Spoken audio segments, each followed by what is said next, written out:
Hey, this is Mark Walton for GameSpot at Gamescom 2014. I'm here with Cameron Robinson, and we have just seen Bloodborne. We have.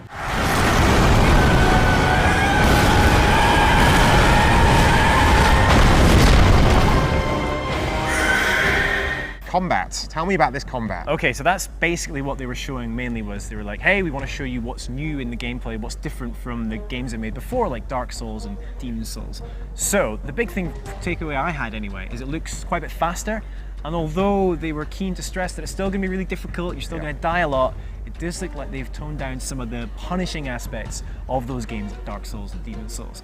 The coolest thing I thought though was the weapons. So you've now got these transformable weapons, which is quite cool. So you've got like a cleaver thing which you can then hit a button and it goes much longer, and so your attacks are more powerful and you can use that to like knock people back.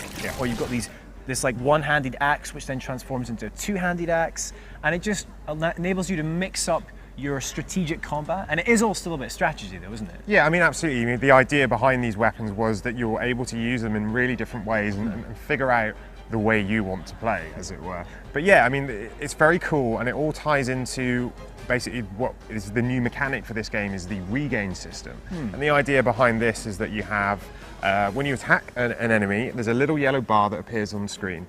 And if you get hit at any point by that enemy, you have, by the time before that yellow bar disappears, you have to hit them and then you get the health back. It basically encourages you to react with combat rather than backing away. Exactly. Basically. So trying to make it a bit more, not frantic, but just a bit more like exchanging hits rather than hit in, run away, that type of idea. So if you do take a hit, it pays to deal damage back, basically. Absolutely, and you don't have to hit the enemy that hit you, you can hit anyone around you. You know, they were keen to stress about this, that they don't want this to be regarded as a frantic hack and slash game. And it doesn't look that way. There is a little bit more of that in there, but it's definitely not like going to be like off the wall crazy like the sort of like DMC or those sort of games. It's still very much got that sort of Dark Souls vibe to it, and it's really dark, and the graphics are beautiful as well. It's all like blues and blacks and little bits of orange, and it looks gorgeous, and the clothes all kind of ripple in the wind, and it's really atmospheric. And it does have I think for me the big difference is a lot more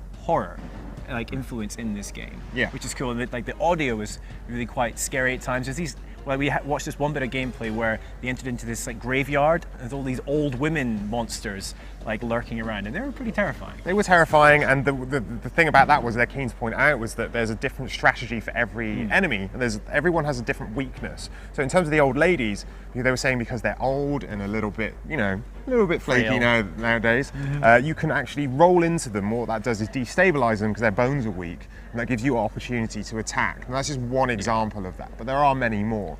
And the other thing that they did in the game was change the HUD as well, which to make it more accessible. So this sort of ties into, it's still difficult, but a little bit easier to get to grips with. So now health is a constant, you basically hit triangle and you've always got your health boost rather than having to select it as an item and map it to your items thing. And then you've got, that means you're free to experiment with some of the other items more, like you had, what was it, you could throw oil and then follow up with a Molotov cocktail, which would deal extra damage. So if you've got alarm bells ringing thinking, oh, this sounds like they've nerfed Dark Souls or things like that, I don't think it is that way, because you've got a lot of strategy options, it looks like, in the items and in your changeable weapons, and in the fact that every enemy has like a specific weakness. So there still looks to be lots of strategy in the combat. Yeah, I mean, the game's looking great, and it's actually playable on the Gamescom show floor, so I think we're going to go check it out later this week, and hopefully we'll be able to bring you more. But for now, keep it GameSpot.